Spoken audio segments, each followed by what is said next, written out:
Hey everybody, and welcome to the anniversary of the Kurt Johansson Show. Can't believe it's already been 1 year. My guest today is a fitting guest, just because nearly everybody that I've interviewed across the year have either been saying their favourite opponent's this person, or somebody they've been training with this person, or they can be in Australia and never wrestled outside of Australia, but they still watch this person. When I was doing the build-up, everybody was saying, you need to get him on, you need to get him on. Luckily, we already had it planned. Ladies and gents, Dean Allmark. Dean, thanks for coming on. I'm blushing. Thanks for having me, man. My pleasure. No, really excited. And it's a testament to yourself. Like, I think anybody that is remotely involved in British wrestling or a fan of British wrestling, when you speak of some of the best professional wrestlers we've ever produced, your name has to be in that conversation. Oh, well, very, very, very honoured for that, yeah, it's kind of mind-blowing, like, when you say things like this, it's kind of not going in. But, like, yeah, I just really appreciate it. And, yeah, if people like watching me wrestle, then I guess I'm doing my job in a good way. Definitely, because what is it? Is it about 20 years into the business now? So, this is actually my 20th year in wrestling. And, yeah, this year was meant to be like my big like celebration. I was gonna be wrestling all over the place and I had so many plans. Didn't quite work out that way, did No, like at this point, I just laugh about it now because it's just we think we're out of the woods and then here we are, get hit with another lockdown, and it's a nightmare for everybody, especially within the entertainment industry and professional wrestling. Um, I don't know if you'd seen Matt Hancock and the other MPs when discussing sports in Parliament and started laughing about wrestling, and even as a fan, that pissed me off. So, how did you feel regarding like seeing that from the people that are supposed to run this country have such disregard to people that, like you said, before we went live, you've been doing this for 20 years as your full time living, and you've got the people supposed to run this country laughing about it. Yeah. I guess what struck a nerve with me is when the government put out I don't know if you saw it. It was like a graphic, and it was basically saying like it was a ballerina, Yeah. and she was just like she doesn't know it yet, but she's going to get a job in cyber. And I was just like, wow, that's proper insane. And it was just basically like I saw Liam Gallagher come up on Twitter, and he was talking about like how a MP had said that all artists should think about being retrained in like a normal job or something like that. And Liam Gallagher was kicking off, but yeah, I just think like for all the entertainers out there, it's a tough time, like a really tough time for them, and it's really frustrating. I haven't wrestled since March now, and like you said, I've been doing this on a full-time basis for 20 years, so it's yeah, a bit of a shit time, to be honest. Yeah, and regarding like the ballerina, I believe didn't Biffy Clyro do? They did like a short song and actually got the ballerina to be dancing in it, and it's like her name is not Fatima, it is Chloe or something like that, and she will be a ballerina. I thought Oh that, shit! yeah, I thought that was pretty cool as a way to kind of like just give them the fingers, really. Yeah, and it's nice to see all the artists come together and kind of like stand up to it, Yeah, which you can clearly see like in other like when they closed the gyms, you saw like the gym heads come together and kind of I think the gyms were closed for 2 weeks up my way, and yeah. then everybody came together, everybody signed a petition, and then that was all it took. The government were like, oh, like okay, you guys are standing up, we're just going to open the gyms again. So yeah, it's nice, and I think in life, like there's a lot of things that if you're passionate about it, you should stand up for, and wrestling's definitely one of them. Yeah, definitely. So when you was getting into like what was your first memory of coming across wrestling then before you started getting into it? My first memory of wrestling is really vivid. It's I think I must have been about 6 years old, and my mum and dad said that my granddad used to sit me down and we used to watch wrestling together, and it was actually WWF. And I'm pretty sure the first ever like match that I can remember was Saba Simba against Hakeem, and I just remember it so vivid, and I was just like, what the hell is this? I was just, as soon as I saw that, it was so colourful, and obviously with them too, it was all the dances and Hakeem's entrance and everything. I was just like blown away. So yeah, that's my first memory of it, and I've been hooked ever since. So at what point did you think, like, you're telling your family, right? So Dean, what are you gonna do when you're older? Are you thinking of this? And when did you turn around and be like, I'm gonna go wrestle? So I grew up in a road, like a bank, and about 10 doors away from me was my best friend's house, and he was a year older than me, and he was really passionate about wrestling. And from an early age, like, we used to watch wrestling together, we used to play wrestling, and he always used to say, when I grow up, I'm going to be a wrestler. When I grow up, I'm going to be a wrestler. And I was like, wow, like, he really loves this. And yeah, as we got older, he just carried on saying it. And I never had it in my head that I was actually ever going to wrestle. I was just like, he was into all these, even from an early age, like his Japanese videotapes and Japanese wrestling games, even like on the Nintendos and stuff. And he just loved it so much. So he kept saying it. And then I left school at 15 and got a job. But at this time, he'd been left school for like a year, 2 years, and he was already training in the gym, because even at the age of like 16, he still had it in his head that he was going to make it as a professional wrestler. And so the gym that we were training in was like a 3-story building. And our gym was on the top. So he took me along in, it must have been like July or June, to sign me up for this gym. So I signed up, and then in August, a wrestling school just so happened to open on the second floor of the building. That's class. And he lent me a $5 for the first session that weekend, and yeah, we never looked back. Who was it? Like, who So was your friend? my best friend was a guy called Robbie Dynamite. Yeah. And we ended up starting off together at the wrestling school. We debuted like on the same show in Stoke.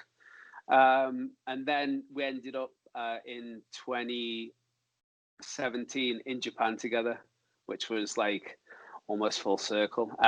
He actually retired like in 2018, and his last ever match was against me at the First Class Wrestling charity show in Congleton.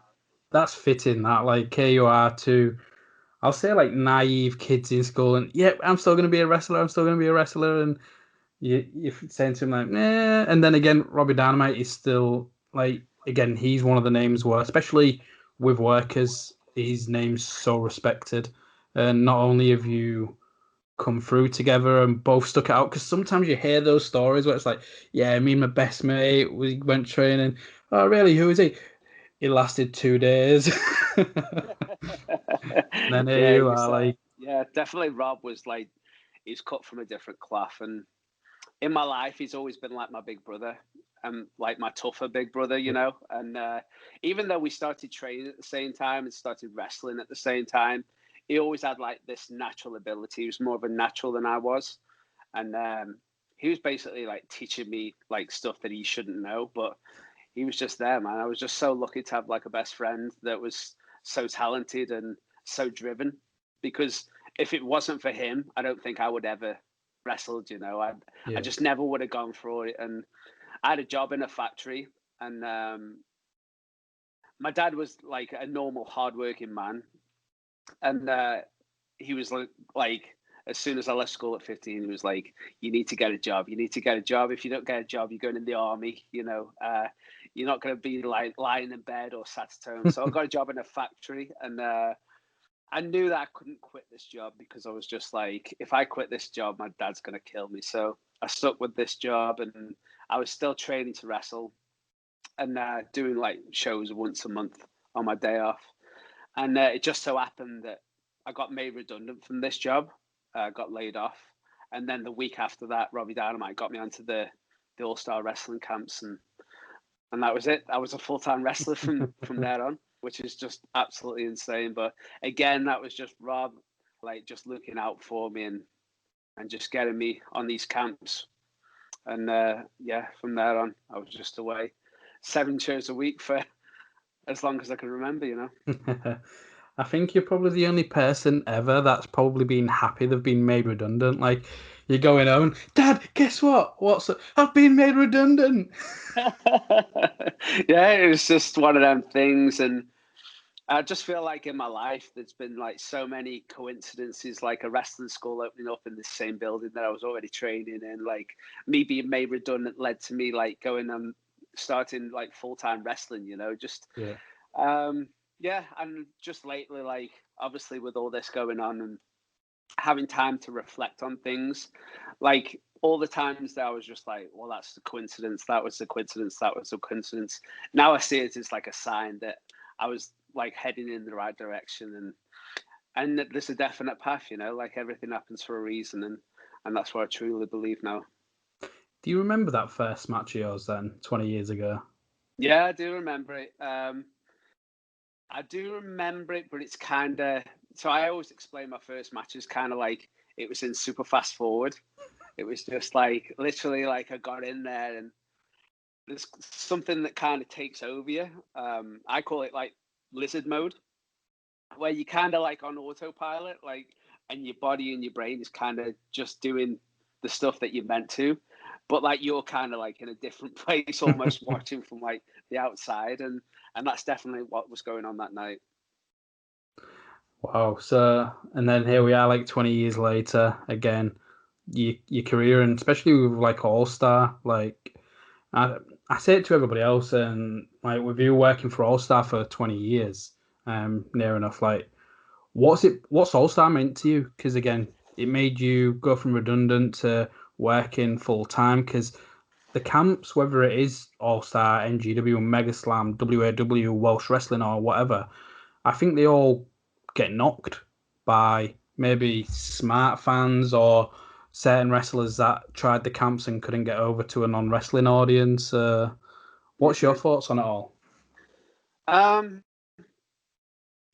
like when you mention All Star, like it, you might as well just say like All Star has been my entire career. You know, it's one place that I've always been. It's where like guys like Tony Spitfire, James Mason, Frankie Sloan, all these guys, which are basically my family. You know, like I've known them for like almost 20 years, especially them guys that I've just mentioned. Um, and it's where I've grew up. You know, I've grown as a person from when I started doing the camps as a 17-year-old kid to a 37-year-old man. You know, everything that's happened in my life, All Star has always been there, and all the important moments of my life are All Star moments. You know, it just, yeah, it's just it made me grow as a person, and it made me who I am today. And for anybody that slags the camps or anything like that, they obviously have never done the camps, because if you're a wrestler and you get offered 60 shows in 6 weeks and you come away after them 60 matches in 6 weeks and you haven't improved as a wrestler, then I don't think this is for you. You know, I've never met anybody that's done the camps and come away and be like, oh, like I'm talking a full season on the camps. Yeah. Oh, that was rubbish. Everybody's had an incredible time, and you've made good money, you know, and you've actually been a professional wrestler. Yeah, I just, for anybody that's got anything bad to say about the camps, I really think they don't know what they're talking about. Regarding like you saying again, nobody can work the camps and then come off even worse.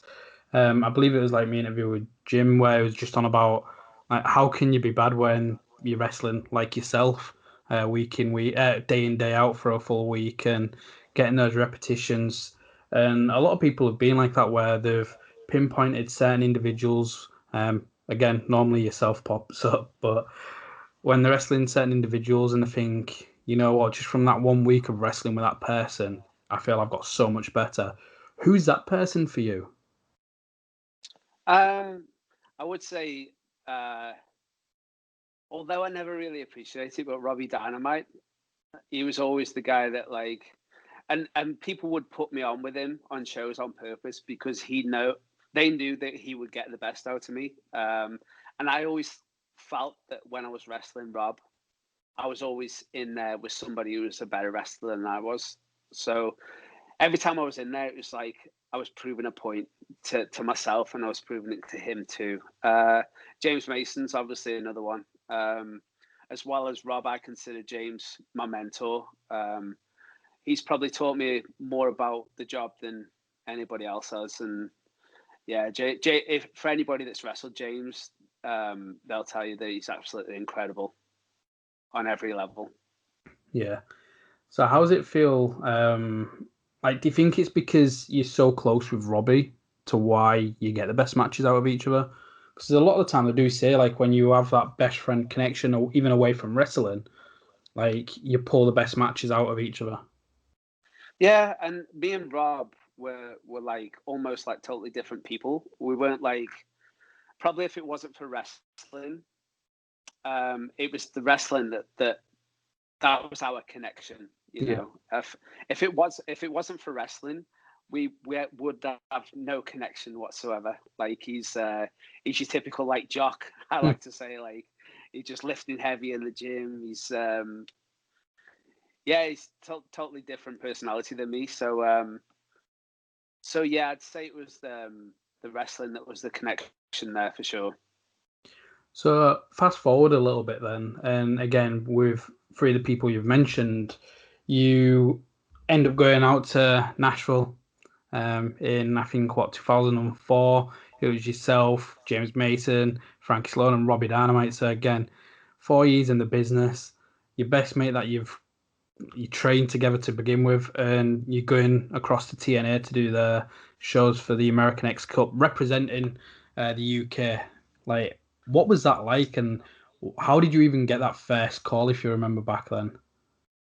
Yeah, so I'd just been injured, and I'd been off for like 8 weeks with an ankle injury, and I've never had that amount of time off without wrestling. And it was one of my first shows back, and I was wrestling in the Northgate Arena in Chester, and Robbie Brookside basically came up to me and he said, "There's a company in America called TNA.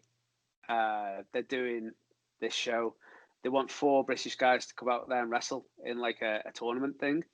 Would you be interested?" And I was like, man, like, because I'd only been wrestling 4 years at that time, and I felt like I wasn't ready for anything like big. So I told Rob I'd speak to him like at the end of the show, and I spent the entire show thinking, like, am I ready? Like, am I fit enough? Like, having all this time off. And then in the end, I just thought, you know what, I'm just going to go for it. I just had a feeling that it would be okay. So yeah, I told Rob that I was interested, and I said, when do I fly out? And he was like, oh well, you gotta be at like Heathrow or Gatwick like tonight or tomorrow.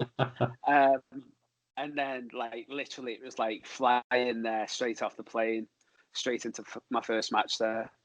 And that first match ended up being the worst match of my career. Which match was that one? So this was it was me against a guy called Mr. Aguila, who wrestled as Essa Rios in the WWF, who was incredible. Like I followed his career, like in WWF. He had a match with Taka Michinoku for the light heavyweight championship at WrestleMania '98, and it was so good. And yeah, like obviously Essa Rios, like I'd seen him. Like Lita started her career with him, and he was just incredible. And I was just like, man, this is going to be so good. And then I got there, and they were like, "Oh, we want you guys to be like villains, like the heels." And I was like, "Oh shit, I've never been a heel before." And then basically, like Essa was a bit like, I'm not sure if he was injured or tired or whatnot, but he definitely wasn't like the same Essa Rios as like I'd grown up watching. Yeah. And basically, like, I shit the bed in that match. Like, there was so much pressure, and yeah, just after the match, like, I came backstage, went outside, and sat down and cried for like half an hour because I was so disappointed in myself. Like, I was so gutted. But I often bring this story up because that experience was the best experience of my wrestling career, because after that match, I promised myself like I'd never have a match that bad ever again. And I always say to people that the best experiences you can have in wrestling are the bad experiences, because they're the ones that you learn from. And yeah, thankfully that was the worst match of my career, and I've never had a match that bad since.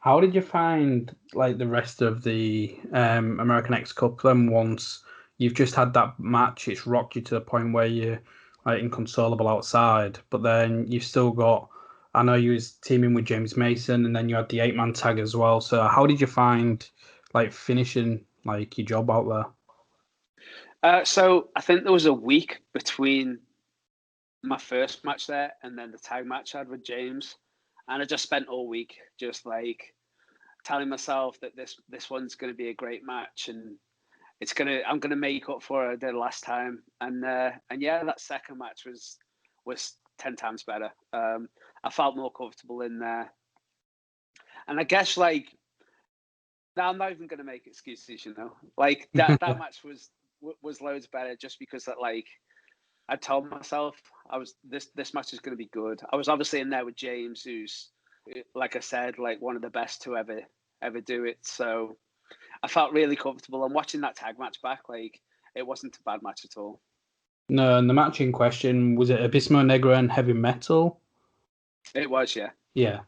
What about the 8-man then? Because I know, like, in those sort of matches, it's so hard for everybody to get to do stuff. But again, you're in with those two. There's Hector Garza and then Mr. Aguila, like Essa Rios again. Like, how did you feel when you've left that tour after that match? So the match, the 8-man was almost straight after the tag matches that we had. It was on the same show.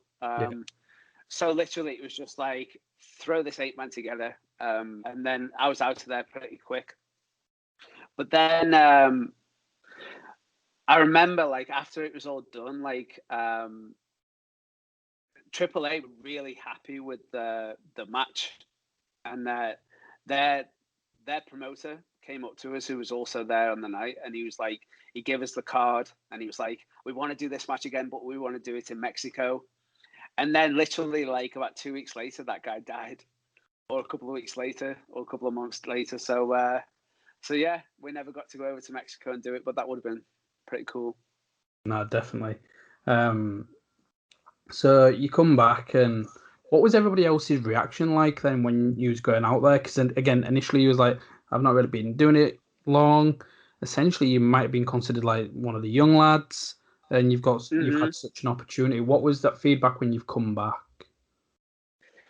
Well, to be honest, like in 2004, there wasn't really like much of an internet scene. You know what I'm saying? Yeah. It was everybody. We came back and everybody was like, "How is it?" But I remember being dropped off in Dorking, I think it was, and getting straight back on the team, back on the road. So like I remember wrestling Julio Perez as soon as I come back, and I was like, okay, like I've just had this experience, and it was just clear to me like how I had to change things, and within like a couple of weeks I'd grown so much. Like I just felt like almost like a better wrestler after that bad match. So yeah, I was straight back on the team, and like I've just said, like the All-Star dressing room and the All-Star team is just like family. So there wasn't no like bitterness or jealousy or anything like that. It was just like, I'm back with my family again, and it was all good.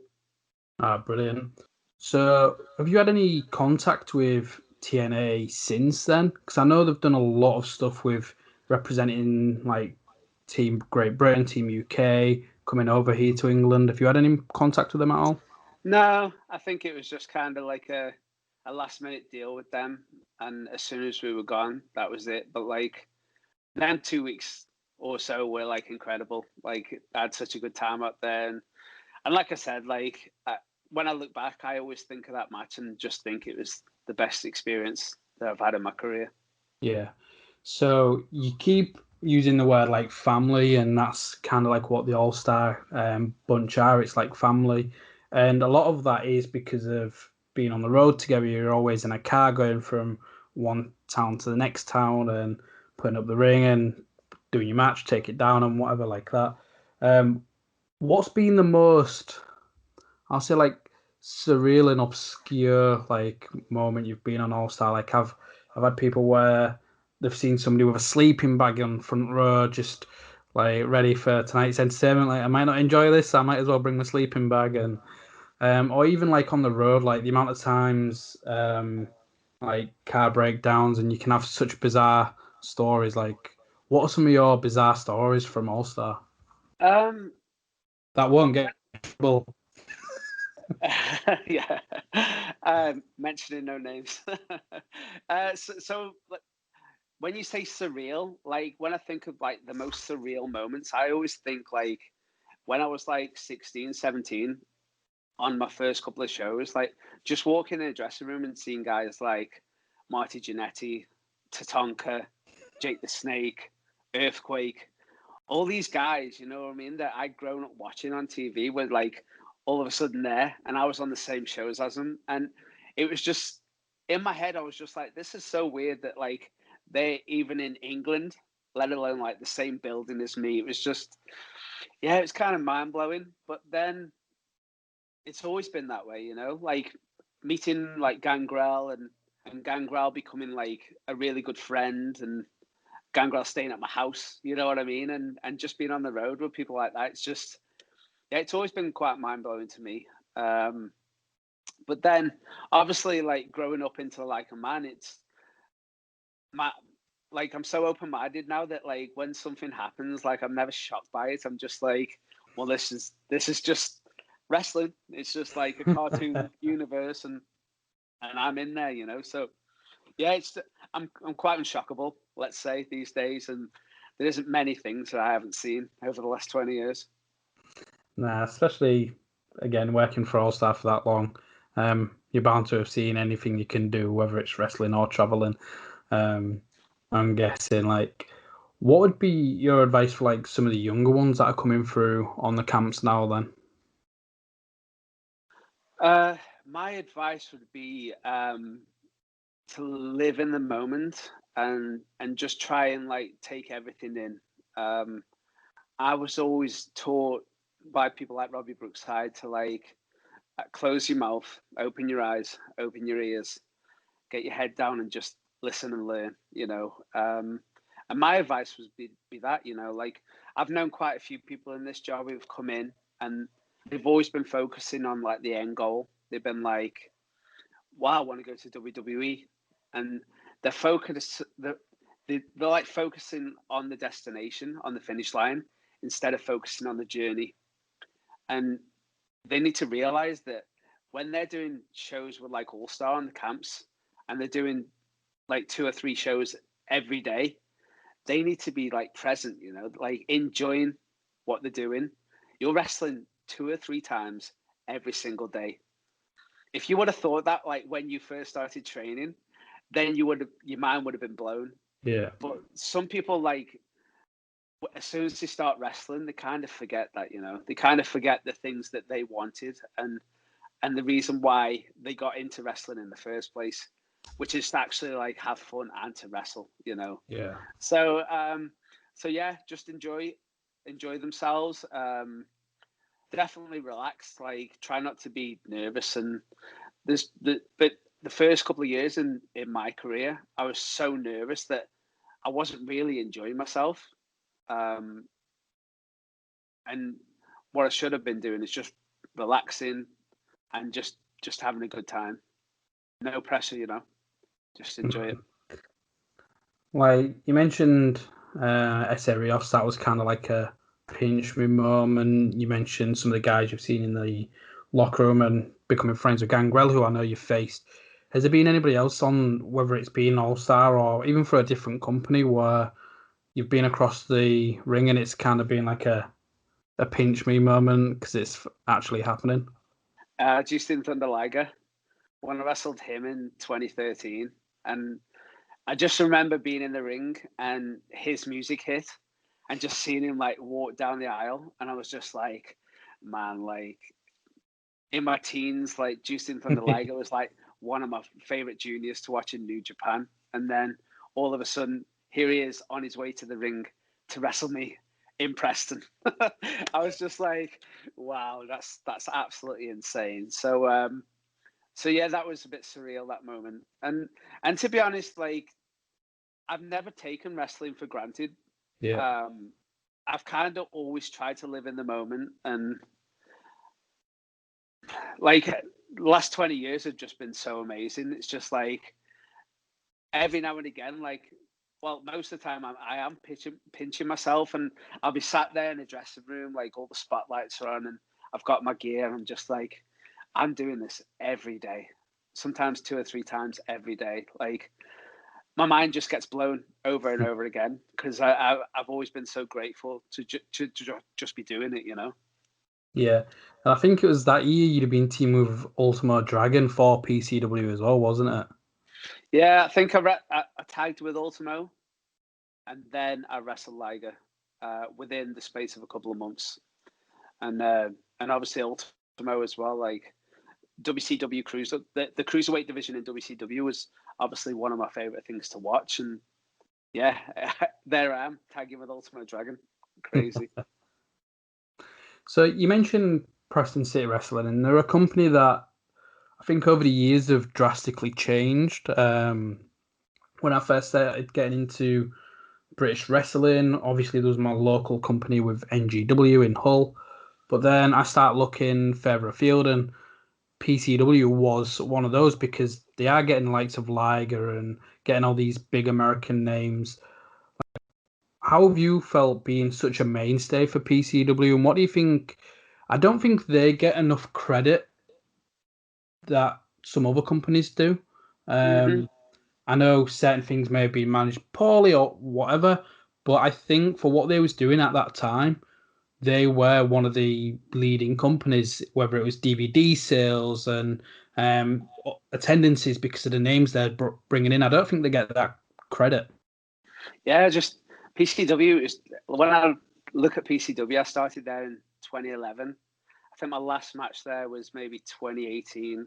So I was there for all that time, and some of my favorite matches I've ever had were at PCW. It was just like driving to the venue, getting to the venue. There was just like such a magical atmosphere to like the entire day.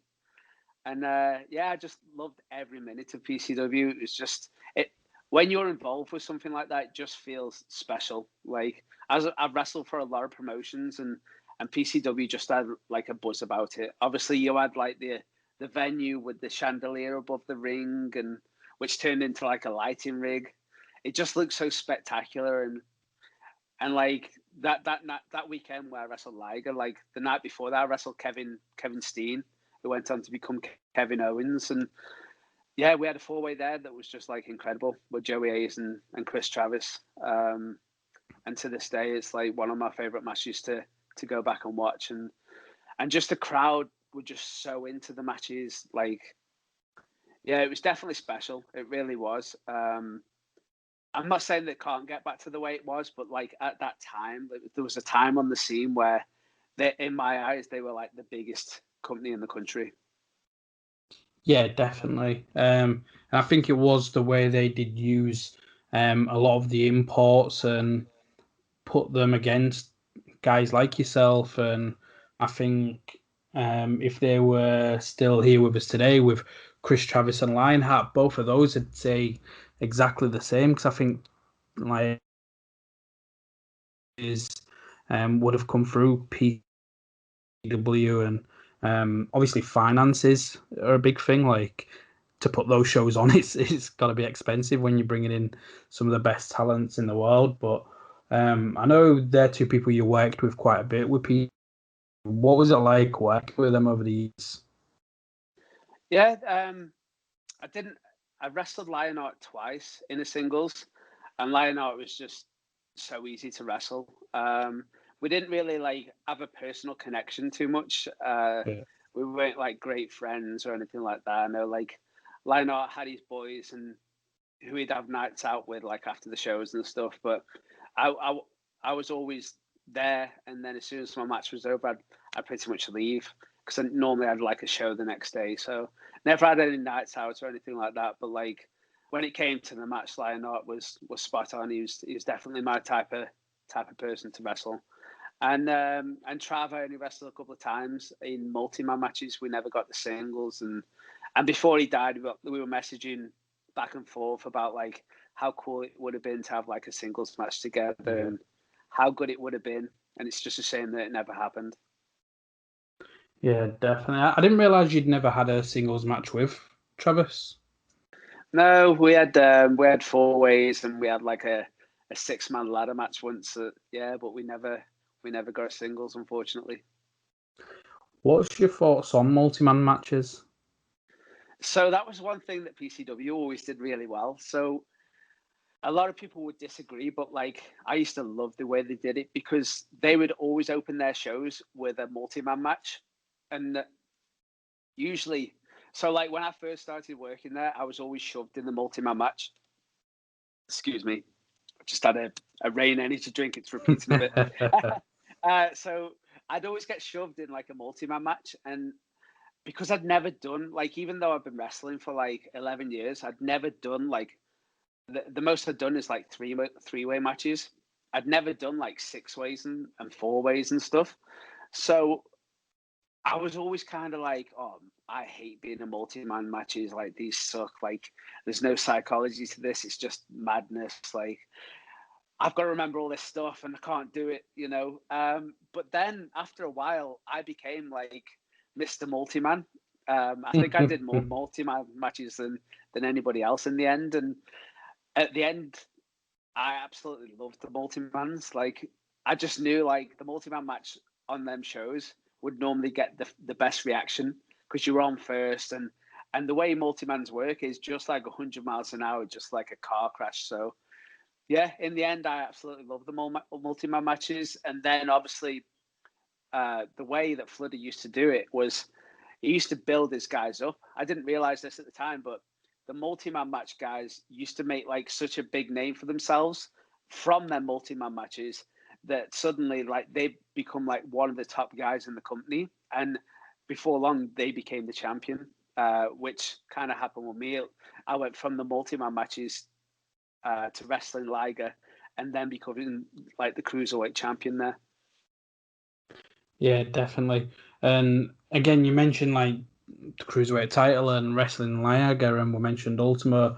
Somebody else was Juventud Guerrera as well, another WCW cruiserweight, and it was as if you had like your checklist and they were just taking it off for you. Yeah, and that was another thing that they did really well, is because they knew somebody like me would. And I've never done it. I've never gone to like a guy booking a show and said like, I want to wrestle this guy, or I don't want to wrestle this guy. Literally, I'd wait for the graphic to come out, and that's how I'd find out who I was wrestling.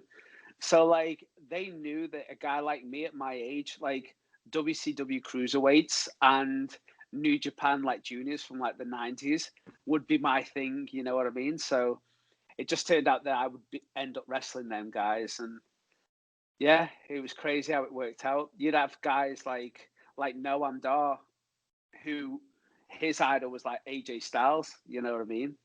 But like to wrestle AJ wouldn't mean anything to me. Well, it would be cool, but I wouldn't say it would mean anything compared to like wrestling Liger.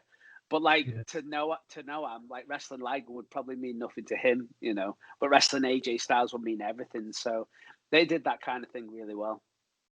So with that being said, with PCW, do you reckon they could get to how they used to be, and what do you think to them, how they're working now? Because they seem to be using a lot more academy talent and a lot more local talent than what they had in recent years. Mm-hmm. It's hard for me to say because I haven't wrestled there in so long. I would have to go back, but it just seemed like at that time the right talent was around. And I don't know if you could ever get that again, especially not from like just using trainees.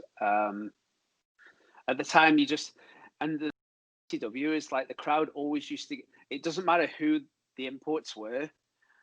The crowd would always get behind the regulars more than they would the imports. It was. I guess that's what made it so special. Like most shows you go to now, probably the import would be like the most over person in the match, but that was never the case for PCW. Just their fan base was just incredible, and they were definitely a big part of what made it special. Yeah. So you've like worked for quite a few different companies around the UK. Like, is there any that stand out to be like another one of your homes? Obviously, it's hard when you've got such like high volume of dates with All Star Wrestling, but is there some other companies that stand out, whether it's Southside, NGW, Rev Pro? I'd definitely say so. I wrestle for First Class Wrestling, and First Class Wrestling I always consider like a brother or sister company from All Star because it's normally All Star guys on them shows, and I'm currently the First Class Wrestling champion. And just doing them shows because it's like an extension of All Star are always like really special. They've obviously got different ideas on how to run a show than All Star has, but like it's not in a bad way at all. Like their shows are incredible to wrestle on. PCW I just always considered like my second home because it was always the same venue and I was there every month. It always felt like I was going home. But yeah, like nothing can compare to All Star. It's just All Star itself. Like the venues that All Star does, I've always been to them venues, and every time I turn up at a venue, there's always so many memories from like the last time I was there or something that happened like 10 years ago. Yeah. And nothing just will ever compare to that. No, like I know I don't think you worked there for NGW, but you might have for All Star. Have you worked Hull City Hall? Oh yeah, many times. I think I first wrestled there in 2001. Yeah. And I've been going there pretty much like a couple of times every year since then. What's your thoughts on? Cause is that the sort of like venue you're trying to describe? Because like visually, that looks absolutely amazing when that's packed out with wrestling fans. Yeah, obviously, when All Star used to go there, the venue was always full, and it was always like such a spectacular atmosphere there. Like I said, I've got so many memories from that venue. Since NGW started running there, the venue has never been like as packed as it used to be. You know, I think that's a venue that has definitely suffered from two wrestling promotions running the same venue. Yeah, it doesn't feel as special as it did before, but when I go there, it's like I've got so many great memories from there. One of the last times I was there, I wrestled Danny Collins there, and as far as I know, that was like Danny Collins' last match, and Rollerball Rocco came out to present like a trophy at the end of that match. It's like the World of Sport trophy or something like that, and it's just little things like that, you know. For me, like that's a really special memory, and yeah, when I think about that place, I've wrestled that many matches there. It's like somebody will say like, "Oh, do you remember this time when we wrestled this match here?" And I'm like, "That's right." You know, it's just one of them venues that I've done so many times that it's hard to remember all the matches that I've had there.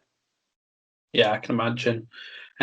So before we like continue with All Star and stuff, like you mentioned Japan, like at this beginning of this, whether it's like Robbie getting his tapes, playing on like Nintendos, and then he got to go out there. What was that? What was those experiences been like?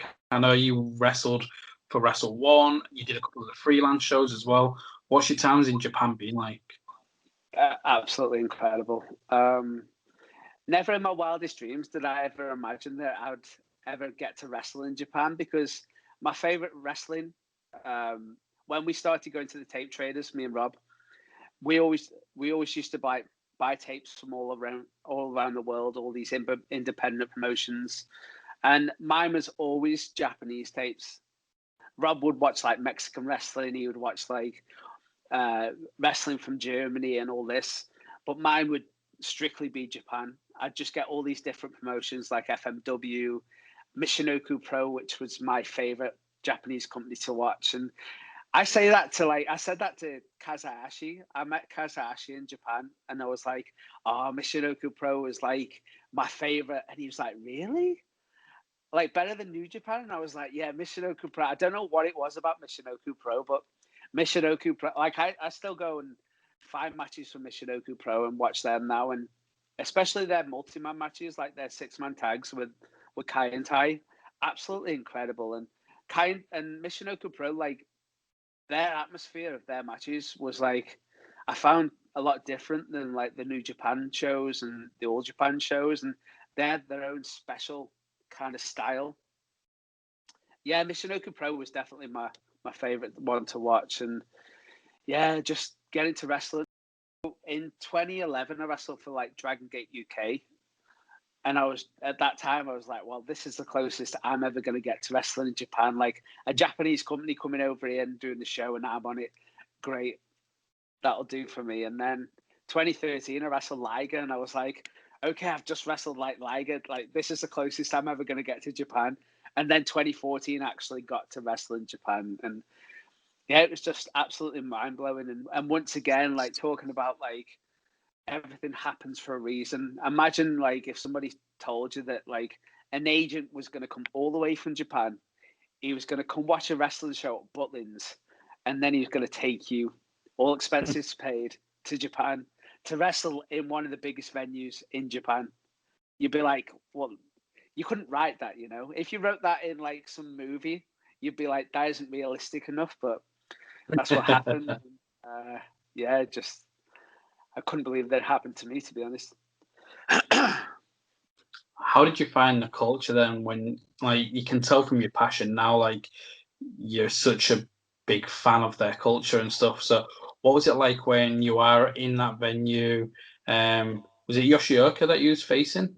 Yeah, it was, yeah. And it was in the Sumo Hall, the Ryodoku Sumo Hall, which is an absolutely massive venue. And yeah, just being there, just the moment you step off the plane from Japan, like it's just such a special atmosphere. And I find it hard to put into words. Like I've always described it as like going to a different planet. That's how different it is from the UK. And just the people there are so respectful and you're actually treated like a rock star out there. And it's just absolutely incredible. I just love it. I've been there 3 times and I just can't get enough.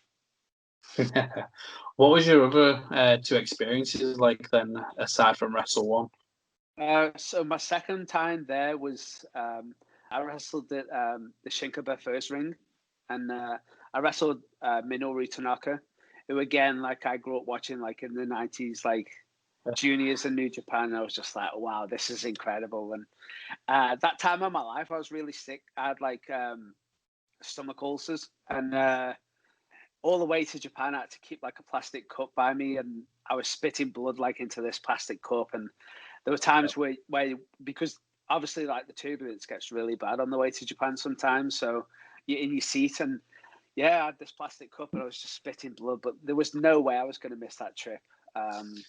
Obviously going to Japan again, getting the chance to go there and wrestle Minoru Tanaka, nothing was going to stop me, and it was just incredible. And then the third time I went there, I did a charity show in what's the place called? Fukushima, and they had like a nuclear disaster there. So this charity show was in a baseball stadium, and it was basically to show the people that, hey, it's safe to come back to this place. Look, there's wrestling going on. Let's get this place up and running again. So that was, I turned up at that venue. I was wrestling like a Japanese rugby player, which was a bit daunting, but I got through it. It was absolutely fine. Fujiwara was there, obviously an old-time Japanese wrestler. I got to meet him there, and then I wrestled a Japanese young boy over there called Otomoro, he was trained like in the Wrestle One dojo. He actually picked me up from the airport my first time in Japan, and I got to the hotel, and this was 2014. There was no internet in the hotel, and he actually went out and found me like a portable Wi-Fi device that I could just plug in the wall. And I never forgot that, you know. I never forget them sort of things. So it was good to see him again. And he ended up coming over here to wrestle in England twice. He did like the holiday camps, and he did the town shows too. So yeah, I just can't say enough. like it's hard to describe and to put into words like my experiences of Japan. All I can say is that it's my favorite place on the planet, and everybody should definitely go there at least once in their lives. Yeah, like hopefully when wrestling goes back to normal, or as normal as it can be in terms of travel restrictions, like hopefully it's something you get to do again. And because it always amazed me, especially like I think you are well suited. I think anybody sees that from a lot of your training videos when you're being a coach. Like you're just making up some random move, and it's like, how the hell are you even coming up with this stuff? Like, Yeah. so how are you coming up with this stuff? Um, the innovation part of wrestling is always something that I've always been passionate about. Like when I used to watch like ECW, I think of like Nova, because Nova used to like come up with like all these insane like moves. And then I think of WCW and I think of Chris Canyon. He was so creative. And even as a wrestling fan, I used to look at these guys and think like that innovation is something like I was really attracted to. And when I started wrestling, that was one thing that almost came to me like straight away. I was just like, if I take this move and just twist it slightly, I can come up with something that kind of works. And I would just experiment with moves, and I'd watch stuff that was done like, especially now I do this. I watch stuff like I watch grappling. I watch some jiu-jitsu tournaments. I watch some wrestling from like the early 1900s, and there'll be something there which nobody's ever seen before in wrestling. So I'll be like, I'm going to take this, I'm going to transition it to wrestling, I'm going to twist it a little bit so it works. And that's basically how things work. But there's been times in my wrestling career where literally I've been obsessed with wrestling to the point where I've thought about wrestling 24 hours a day, like 7 days a week. Obviously, while I'm sleeping, I'm dreaming about wrestling, and I'm just constantly thinking about like the ways to twist things and innovations and ideas that could possibly work. And yeah, that's basically something that I'm passionate about. And I always preach that in wrestling, it's important to be different. Do something different than everybody else does. Look different than everybody else, and you'll definitely get noticed. And I love watching wrestlers that innovate things. Like everybody can go out there, and if you're a big guy, you can do a spear and you can do a jackhammer just like Goldberg did. But for me, like that isn't art. That's just like going in there and just playing wrestling. You should go in there as like an artist and try and create some cool shit. And that's what I try and do. And in Japan, like they're a big fan of like the British wrestling style, and obviously I've been fortunate to wrestle a lot of people like Johnny Kidd and James Mason and Robbie Brookside and people like Tony Spitfire and all these guys are so good at the British style that I can go over there and just do the British style, and they love it over there. It gets over so well, and that's what they want to see. So that's what I give them. Yeah. Like one company that had started out, and I don't know what'll be happening now. And it just proved like how good you are with the innovation. The fact that 19, 20 years on, you're still like standing out on these shows and doing like all sorts. Like I remember seeing you, it was the WrestleGate shows, and you was in there with like Danny Duggan and Nathan Cruz, and you were still bringing out stuff that I hadn't seen before. And on those shows where you may have some like big names on there, it's just like how are you even coming up with stuff like that? Yeah, and I'm really lucky with WrestleGate because WrestleGate are very much like Japan. Like they kind of give you freedom to wrestle the way that you want to wrestle. I've wrestled for a lot of companies where you've kind of been pitted, like PCW. Like when you do the Ultimo matches, like you can't really go in there and wrestle a British wrestling style. It doesn't work for their matches, so the crowd don't really want to see that sort of thing. I found that I wrestled Zack Sabre Jr. in PCW, and I found that the crowd weren't really into that match as much Yeah. as like if I did that match at WrestleGate, like the crowd will be all over it. It's just not the type of place, but we went in there and did what we love. Like me and Zach have got similar ideas on how the way British wrestling should be, and we clicked really well. WrestleGate are one of them promotions that kind of give you the freedom to wrestle the way that you want to wrestle and kind of encourage it. They're like, okay, we want this British wrestling style. Can you give us this British wrestling style? And I'm like, yeah, with my eyes closed, 100%. And in Japan, like the first time I went there, Wrestle One, like I did a moonsault to the floor. I kind of wanted to show what I could do. And then when I went back the second time, they were like, okay, it's good that you can do all that, but we just want this British wrestling style. And I was absolutely made up. I remember my last match in Japan, they had 50 wrestlers booked on the show. And the show went on for absolutely hours. And obviously with the nights out there and the jet lag, like I was on second to last, like the semi-main. And I remember just standing in the hallway, like I'd been in my wrestling gear for a couple of hours. I like to get dressed early. And I was just so tired. And I was just like, thank God I haven't got to go in there and do like a fireworks match where I'm going 100 miles an hour. I can just basically go in there and just do my British wrestling style, which I can do in my sleep. And the crowd loved it. Like, I just remember thinking, being in there and watching the rest of the show, thinking how different this match feels. Like, even though I'm in there, I'm kind of like, this has got a different feeling than the rest of the show has had so far. And just thinking to myself, like, I'm really doing my job really well. You know, I know that sounds cocky from me saying it, but that was just the feeling I got then. And I was just like, I'm just so lucky to be here.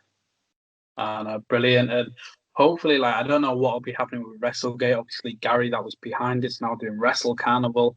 And it'll be interesting to see what he does there. And hopefully, again, an opportunity with Carnival will happen where you get to express yourself a little bit more. And was that similar with the Schadenfreude group? Like with Schadenfreude and friends, was you able to wrestle like your style the way you wanted it? Yeah, because with them, like, obviously all them guys that wrestle on them shows are like, on to the internet fans, like they're the best guys on the scene. And I've seen them guys grow up, you know, like people like Tyler Bate. I wrestled Tyler when he was like 16, 17, you know what I mean? And I've seen him become like one of the biggest stars that we have. And my first match there was against Tyler, and it was like my debut there. And we just went in then. And me and Tyler, again, we both wrestle a similar style, and it went down a treat. And I feel like they encouraged me too to wrestle like my style and the way I want to wrestle. And I feel like when I'm in there, I feel like the crowd they've never really seen that sort of wrestling before. So I always feel like I'm giving them something special and something that they've never seen before. And I absolutely love wrestling for that company. I remember the first time I wrestled there, just thinking, like, watching the show and how unique that show, like, that's probably like the most unique wrestling show I've ever been to in my entire life. I've wrestled there 3 times, and I always come away thinking that's like no other wrestling show that I've ever wrestled in front of or ever been to. And I just hope I get the chance to wrestle there again. Like, I feel like after wrestling there 3 times now that I'm kind of on the border, you know, of being like one of the regulars, and I just feel so lucky to wrestle there. No, brilliant. And on my show, especially for those listening, I try and look at all these different countries. I guess it's like an obsession just to learn more about different wrestling countries. I think within this year, I've interviewed 20 different countries, looked into China and Singapore, Philippines, Malaysia. Started looking into the European scene in like France and Denmark, Sweden. I know you've wrestled in France and Hungary. Like, what were those experiences like for you? So the France one was actually in Euro Disney in Paris, and basically that one was a pharmaceutical. I always struggle with this word. Do you know a company that sells drugs? Pharmaceutical, I think. So you could say that one. We'll go with that. So that company came to a show in Butlins, and they basically wanted to put on a show where you had the average person, you had pain, and then you had this drug. So they wanted to put this together as a wrestling show, and basically they flew out 500 of their customers, should we say, who they were trying to sell this drug to. So they go in a room, there's a wrestling ring, 500 people, all like businessmen and women in suits. And then this guy, Thunder, comes out. He's dressed as Major Pain. Okay. So they've made a suit for him. He comes out, he's Pain. He challenges anybody in the crowd. And I'm in the crowd in a suit and tie. So I stand up. I get in the ring. I'm just an average guy. Major Pain wipes the floor with me. I'm in there for like 45 seconds, a minute. I'm out. Out comes James Mason, dressed as this drug in a superhero costume, and he wipes the floor with Major Pain. And that was it. That was like my experience. The only thing with this wrestling show is you had to do rehearsals. They wanted the setup was absolutely made. They made like an entranceway. They had a Titantron. They had all this like sound effects and all this special music that they'd had made. The only thing is they wanted like a rehearsal. And for some reason, when I got in the ring, they wanted me to wear, the ref came over and he put like a vest over the top of me. One of them type of vests where it's like cut at the sides. You know what I mean? Kind of what boxers wear. And in rehearsal, like Thunder is wiping the floor with me. And he picks me up and gives me like a sit-out powerbomb. But as he does it, the vest comes over my face as he takes me up, which meant that I couldn't see. And when he powerbombed me, the back of my head hit the floor and knocked me completely out, unconscious. So much so that when I try and think of that weekend, I barely remember any of it at all. It was absolutely crazy. Yeah, so that was the only bad thing about the trip. But like, we were so looked after. We had tickets to like Euro Disney. They fed us food. They paid us good money. So that was crazy. And then it was actually Italy that I went to. So I got this call to go to Italy to teach at a wrestling school there. So it's just a week-long training, 4 hours a day. And I was like, excellent. I could do this with my eyes closed. The money was good. All my food and drink was paid for while I was there. So I did a show in Bedworth against the Henchmen, Jim and Ben. And on the finish, I normally finish with a second rope moonsault. So I jumped to the middle, moonsault, 1, 2, 3. This particular time, for some reason, I jumped and I slipped on the ropes. But I kind of like caught it with my hands and pulled myself back up. So I was just stood on the middle rope.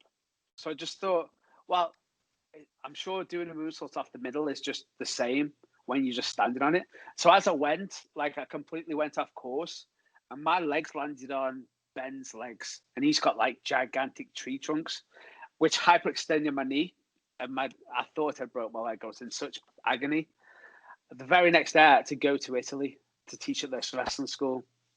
So I can barely walk. So I get to Italy, gets picked up, and it turns out that I'm not teaching at a wrestling school. I'm actually teaching one-on-one training. So the driver takes me to this house, and it's in this rich kid's house. Meet his parents, and I'm basically staying with his family. And the wrestling ring is in the basement of this mansion. So basically, like for an entire week. How did you get booked for that? I do not know.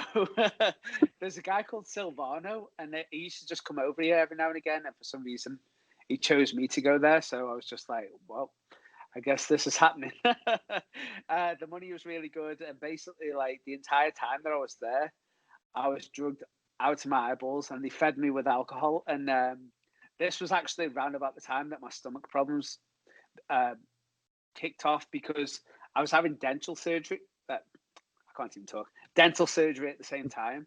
And the dentist had given me these pills called diclofenac. And beknown to me, these were ibuprofen. And the painkillers that I was taking for this injury were actually ibuprofen as well, among other things. And that with a mixture with all the alcohol that I was getting while I was in Italy, because they'd take me out and like give me as much food and drink as I wanted. All this added up to like really bad times for my stomach. So yeah, that was an interesting experience. And yeah, the training was 4 hours a day, and I could barely like walk, but we got through it. And it just meant that instead of teaching a group of people at a wrestling school, where I could kind of pair them up and say, this is what you do, this is how you do it. It was one-to-one training. So it was really tough, but it was a really enjoyable time. Well, from what I can remember. Speaking of like coaching, then I know obviously you're a coach at the All Star Wrestling School and coach so many different people. But before we get into that, we'll talk about Claw. So it was recently announced on social media that with Claw Wrestling, you're going to be somebody that's going to be coaching there and stuff like. Tell people a little bit more about Claw from what you're allowed to tell them. So Claw is a new wrestling company / wrestling school that's going to be in Liverpool starting next year, the beginning of next year. The names that have been announced so far is me as a wrestling coach there. From what I understand, this wrestling school is going to be open pretty much 7 days a week, daytime classes, nighttime classes.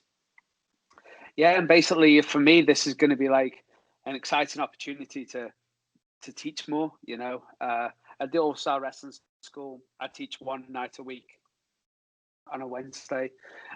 This class gives like people opportunity to train with me like during the day, during the night, a couple of times a week. So I'm really excited. The second name that's been announced is Dave Faulkner.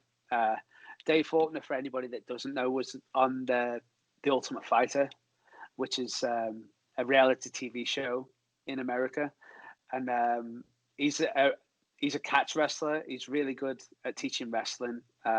He actually does like professional wrestling too, but his base is like catch wrestling. He's going to be teaching like MMA and catch wrestling at this wrestling school too, and yeah, I'm just really excited. Like the details that I've got so far, it sounds so exciting. And I'm just so excited to like have a place where I can coach on a full-time basis. No, that sounds exciting. And like with your All Star stuff, then like, I will put you on the spot actually. So yeah, well, like who are some of the people you've been proud to help train and that are coming out and making a name for themselves, where they are essentially a product of the Allmark? Obviously, top one on the list is Toni Storm.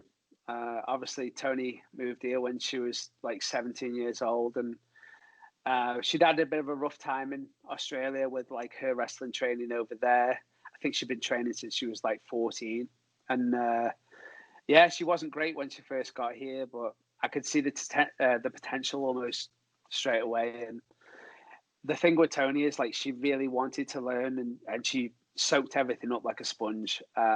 She was really easy to train, and she ended up staying for, I think it was like 3 months the first time, and then she went back home. And then when she came back the second time, she never went back. Yeah, she was just a pleasure to train. She was just really eager, and everything that I told her, she just soaked up straight away. Obviously, Zaya Brookside is another one that was a pleasure to train. She moved up to Merseyside and trained with me on a full-time basis, and now she's making waves in NXT UK. And I've just got so many more. Tyson Taylor, who has actually become one of my best friends on the planet. He lives just around the corner from me, and he started training with me in 2006. And he's absolutely incredible. Like when you watch him wrestle now, he does everything right. He ticks all the boxes. He's got himself in really good shape. And when wrestling comes back next year, he's going to become one of the biggest names on the scene for sure. He's got the right mental attitude for the job, and whether it's All Star or when he breaks on the Indies, he's going to be a force to be reckoned with. Vito Peru, who came to train with me from Finland, he's actually moved to the UK now, and he's another one that he's a regular for All Star and First Class Wrestling. And as soon as people catch a glimpse of him on the Indies, they're just going to be blown away by him. So there's so many guys that have come from my school. Ringo Ryan, who now wrestles and teaches in New Zealand. He's another one. He actually wrestled on the first UK tournament for NXT over here. Yeah, just I've had so many good guys come through the school, and I've been so lucky with the students who I've had so far. And before all this kicked off, like I was really enjoying seeing my new crop of talent come through. You know, like people like Paradox, like RJ Silver and Connor Klein. They were making waves on the scene, and yeah, just everything was going great. Things were too good to be true. No, it's great to see like how successful a lot of these students have been. Like you mentioned with Ringo, I think it was after night 2. I was having drinks because I met up with Cruz afterwards. It was like he's still in Blackpool. I was like, yeah. So I'd gone and met them all and started having drinks, and yeah, it did great to be given that opportunity. And I've noticed that he's out in New Zealand, but with Zaya, like, how does it feel? Earlier on, you mentioned that TNA opportunity. Rob is the person like saying, "Hey, look, this is TNA opportunity." Fast forward like 16 years, and well, less than 16 years, and you're now training his daughter and getting her ready for the world of WWE herself.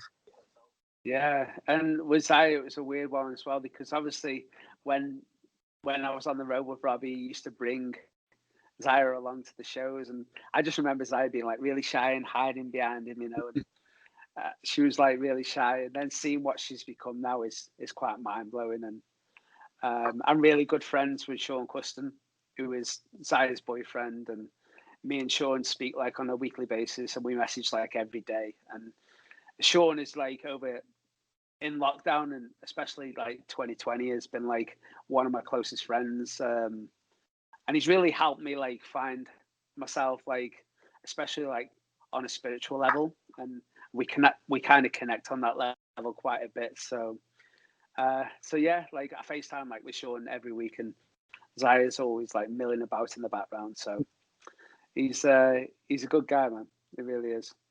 Oh no, great.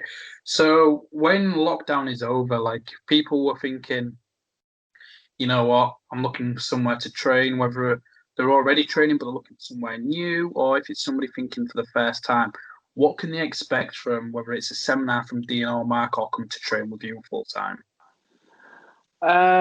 What they will get is me teaching them stuff that they've probably never seen before. I've noticed that from a lot of my seminars. Like obviously I did a seminar, and like I've done seminars in like Ireland, and before lockdown happened, like I was pretty much like on a good schedule when it came to seminars and stuff. And I always found when I was teaching that like the stuff that I was showing these guys that they'd never seen before. And you can definitely expect me to be teaching more of a British style than a lot of other coaches do. I know a lot of coaches kind of lean towards like the American style, but I just feel like the British wrestling style is our style.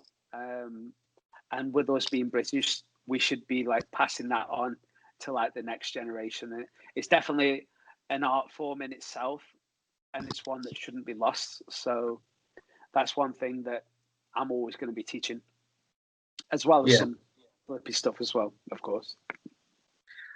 Have you had any connection with WWE or anything like that? Because I think it's a crime. I'd not been watching any of like the NXT UK stuff, and I saw that Rampage had been announced to be going there. And I thought, you know what, like I'm up all night with a newborn anyways, so it'll be whilst I'm trying to get her back to sleep so the missus can grab an hour. I'll just put NXT UK on in the background and their Heritage Cup. I couldn't think like every time I was watching that, I was like, you'd be perfect for it. Like, have you had any communication throughout your career with WWE? I've been extra talent for WWE a couple of times. I was in a conga line. You're one of the Rosebuds. What was no, Adam not Rose. the Rosebuds. No, the conga line. Oh no, we're Jose. Yeah, I was in the nose. So like, I think he debuted that like the night after WrestleMania, and I saw it and I was watching it. I was like, I would love to. I put it out there as a tweet. I was like, if I only do one more thing in wrestling, it's I want to be in that conga line one day. And then before you know it, I'm in the conga line. So I got to be in the conga line. I was Baron Corbin's part of his security team when he was like feuding with like Braun Strowman. So I got beat up by Braun Strowman like twice on the same nights, which was an experience. And then I was one of the Queen's Royal Guards on the show. When Carmella was being like, she had like a royal ceremony because she just become like women's champion or something like that. So I was one of them. But yeah, that's when I've done them shows.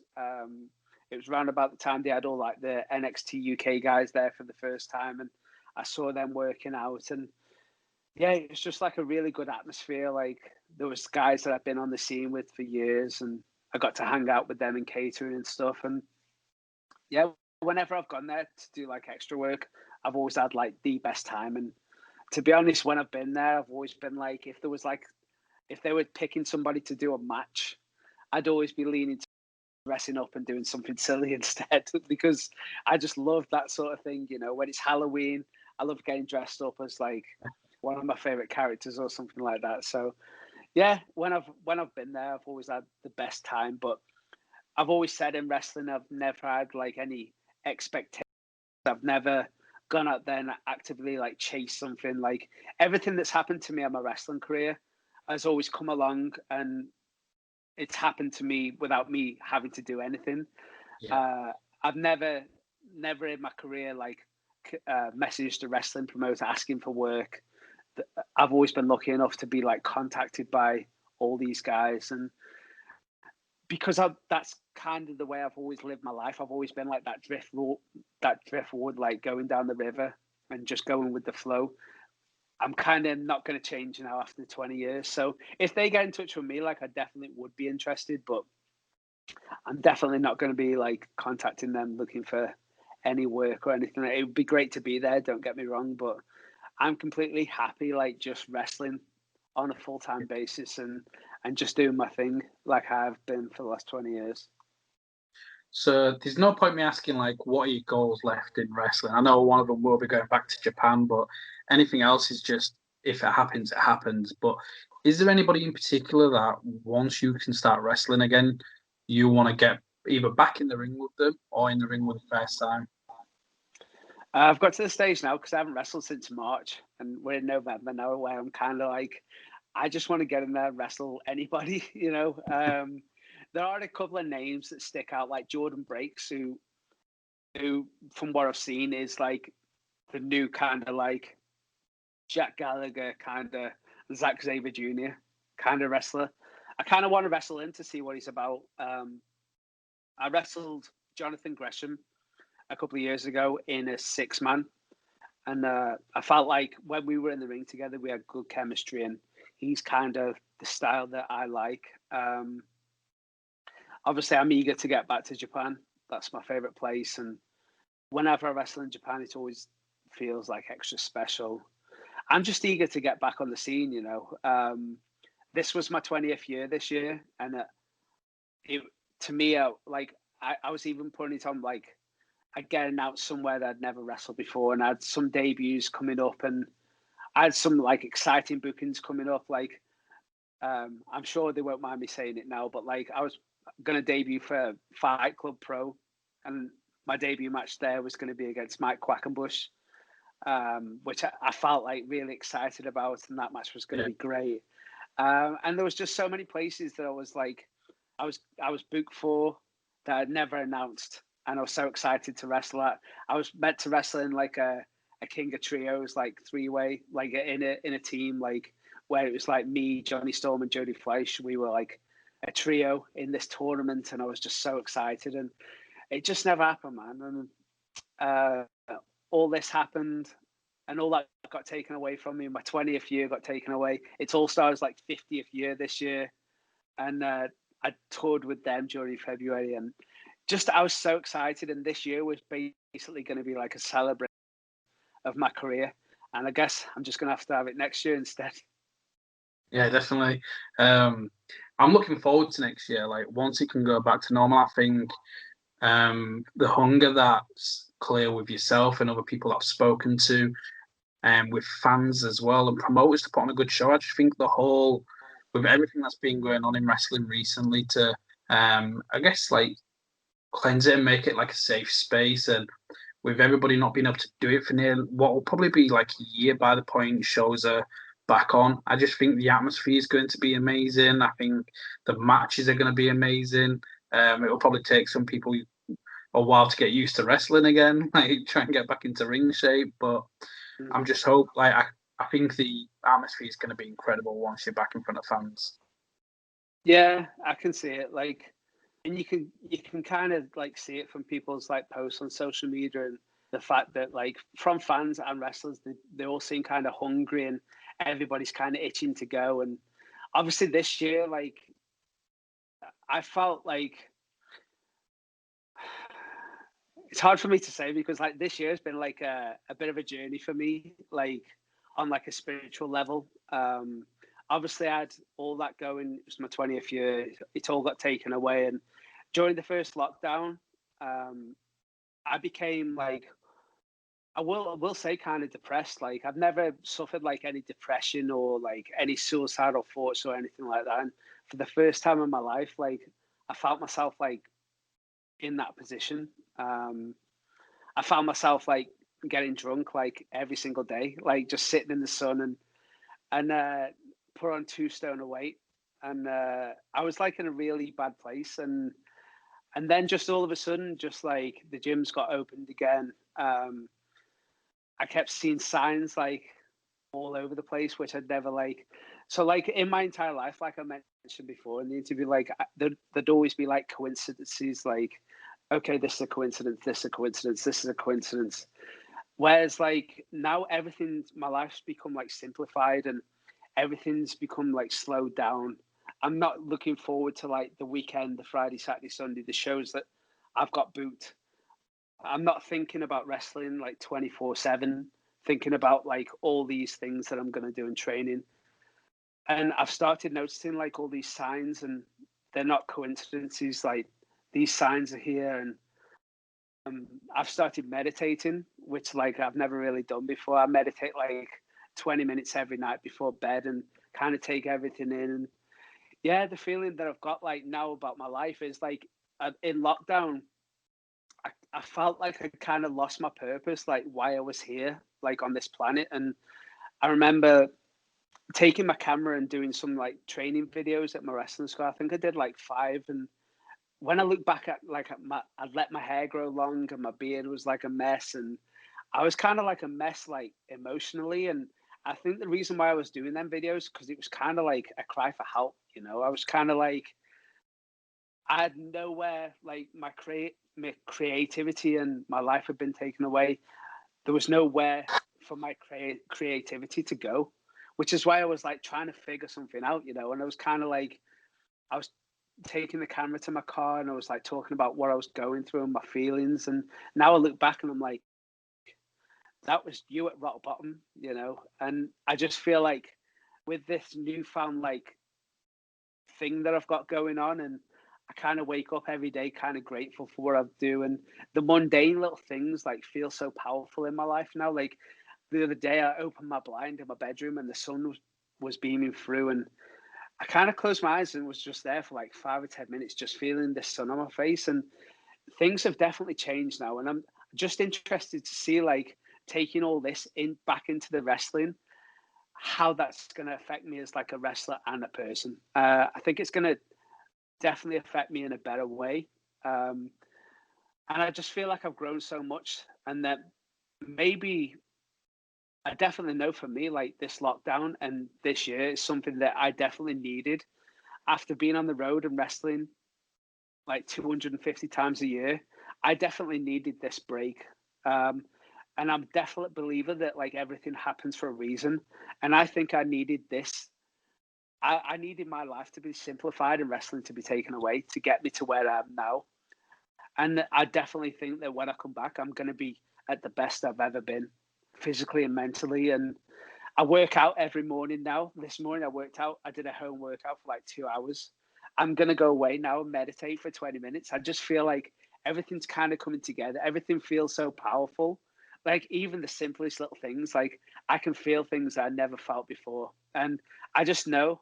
And when I meditate, I think about like my first match back, standing in the ring, thinking about the atmosphere, the crowd, the energy I'm going to get from them. Like I'm so excited to get back in there. And I just think like everybody else that might be struggling right now, if I could just say one thing to them, just take a step back and just think about like what's coming, and just this is going to be a positive thing. It might be a bad thing right now, but this is going to be a positive thing. I promise you. We all needed this. We all needed this break, and I really think the scene is going to come back stronger. Sorry, I kind of went off then on a rant, but like I just needed to get that out. Like we've been wanting to do this interview for a while now, but like I've had certain things and certain feelings like where I kind of wasn't in like the right frame of mind to like actually speak to you or speak to anybody, and I feel like now is the right time. Now is the right time to come back to wrestling. Now is the right time to actually get myself out there. I feel like confident and I feel strong about the future. I've got no fear in my body now, and I've always like struggled with confidence and that sort of thing. That is all gone now. And when you're saying about like NXT UK and like somewhere to move forward, at the beginning of lockdown, I felt like I'd done kind of everything. Like I'd done 20 years, and I was kind of thinking to myself, I was like, maybe now is like a good time to like retire from wrestling. Now I've had the best time over the 20 years. Like there's nowhere left for me to go. Maybe I've done everything, but now I've had this journey. I feel like I'm at the beginning of my new journey, and I just wanted to get out. I don't know why I said that, but I just wanted to get that out there and document this. And I really think like when I get back out there, people are going to see a big difference in me as a wrestler and as a person. So I'm excited. Who knows? Who knows where I'll end up? But I can just feel big things coming. So I'm just announcing that to you right now. No, I'm excited for you, and it's very uplifting. I know lockdown has affected so many people negatively, and like with myself, my wedding got postponed. It made the build up to my daughter being born, which she was born last week, but was like, I'm even going to be allowed to be there. I wasn't there for the scans, and I ended up getting stressed over little things. I was like, you know what? I'm finally going to cut toxic stuff out, whether that's toxic people that was in my life, toxic friends. I ended up focusing on my own show rather than doing like my joint ventures where I was getting real agitated with because I couldn't express myself creatively the way I wanted to. And it's great to see the fact that you're so positive, and I thank you for sharing that because I know there's so many people, whether they're in the business, they're fans, or they are wrestlers. I know so many people are gonna listen to this and watch you and the way you spoke and how that calm, like you've just got that calmness about you now, and you're so passionate about it. And I think it can be uplifting for somebody else if they're listening to it and they're struggling. I think it might be like, well, Dean's always smiley, Dean's always happy, and if he's got to that position but managed to get himself out, then so can I. So, yeah, thank you for sharing that, Dean.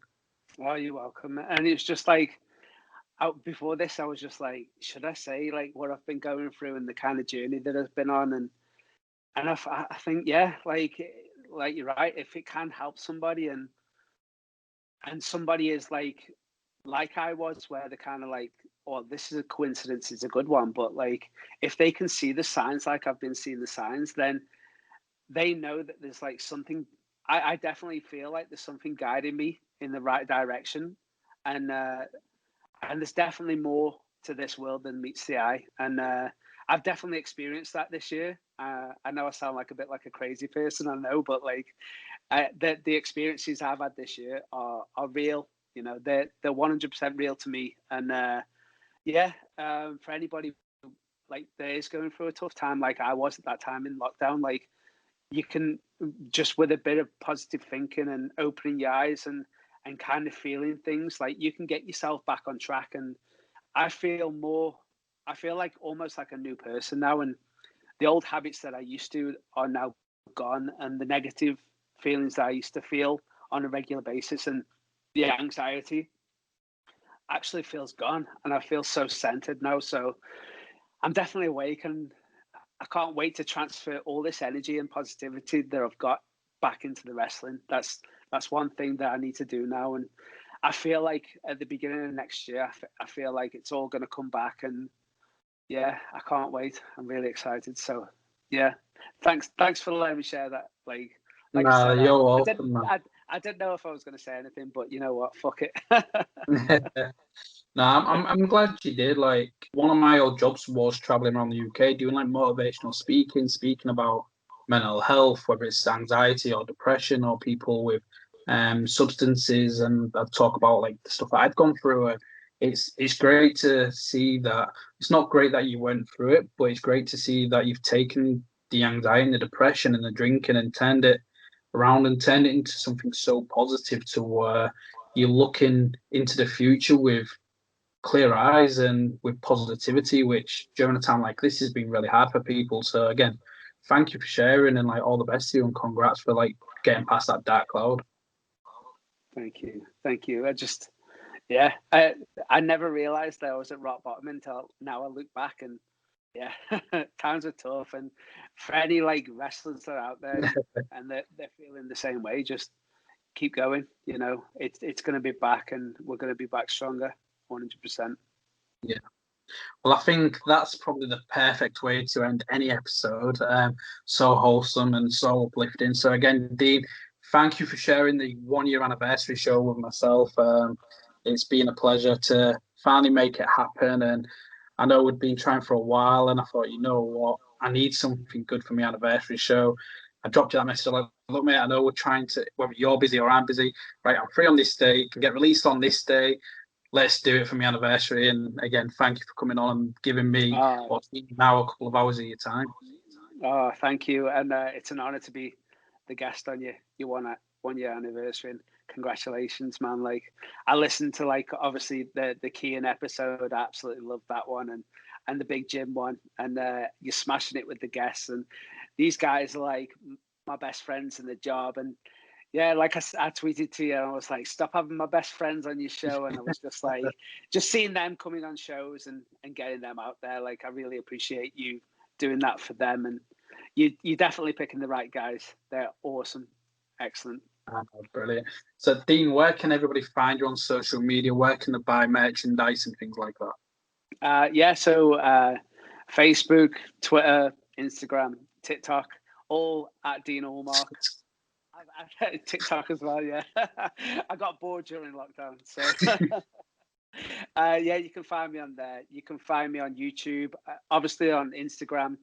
Part of this whole process of like, in this awakening, I kind of like had a feeling that I had to create something again, and I started uploading my old like training videos to a different Instagram handle. So you can find that on Instagram, Dean Allmark Wrestling Systems.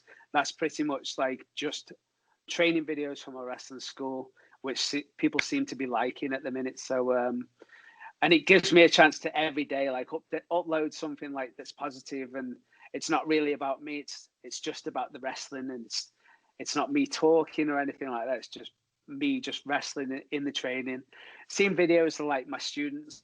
Like, I love my students so much, and I miss them so much, and every day I get to upload these videos, watch them again, because I haven't watched them for like a good couple of years. So seeing them and just getting them out there is so positive. And yeah, so at Dean Allmark at all them. There's links on there for like merch if anybody be kind enough. YouTube, like my YouTube channel has got like over 500 matches on there, not just of mine, but you'll find like gems of like James Mason against like Dick Togo from Liverpool. You'll find like Robbie Dynamite versus Jushin Thunder Liger from Croydon. You'll find so many hidden gems on my YouTube channel if you just give that a chance. So I think that's everything. I think I've plugged everything. I miss all my guys at All Star Wrestling, First Class Wrestling. Can't wait to get back in the beast with you guys. Like, on the way to the wrestling shows is sometimes such a much more special experience than some of the shows. It's just being with the boys, missing drinking with the boys and eating with the boys. You know, all the guys on the indies, I just can't wait to see everybody again, get back in the wrestling school. All this positive energy, I would just want to share it, you know. So Definitely. No, definitely. But yeah, Dean, again, thank you for coming on. We'll definitely have to do it again. That's the thing with, like, especially you guys with All Star, and that you've been doing it for like 20 years. There's just so much that we can talk about, and I didn't want to have a 24-hour episode. But no, again, we'll definitely have to do it again. And again, congrats on, like, just again finding yourself.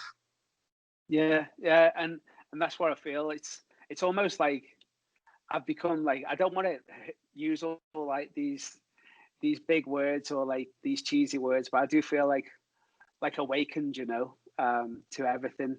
And every day, like, even without wrestling now, I'm just feeling so much stuff, and like feeling all these like powerful feelings that I've never felt before. So definitely, like, I'm ready to get back in there, and wrestling is going to feel 10 times better than it ever has done. I just can't wait.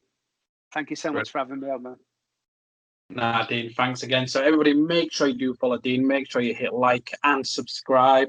And again, if you've enjoyed this, make sure you have a look at some of my other interviews. I think I've had to delete some because of certain guests, but I've got about 53 different interviews that are currently on the YouTube playlist, again, from multiple countries from around the world.